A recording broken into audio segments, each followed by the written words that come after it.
আমি লীগ ভেঙে দিত, জামাতে ভেঙে দিত, আফসোস ছিল না। তো বিএনপির বাড়ি ভেঙে দিলে রে, এতে ব্যক্তিগত গ্রাজে, এটা একটা যুক্তির কথা হলো। আমি 77 সাল থেকে দল করি, শাহজাহান সাহেবকে ফোনও দিলাম, কই এখন পর্যন্ত কিছু সারা শ্রদ্ধা পেলাম।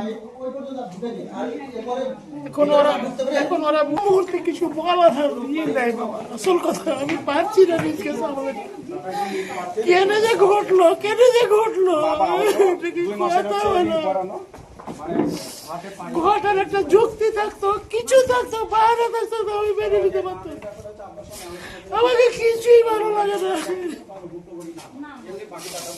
আল্লাহ স্বয়ং যদি দেখাবার বিচার আমি পাবো দেখতে। কি বলবো বাবা, আর কি করবো? এটা একটা যুক্তি হলো?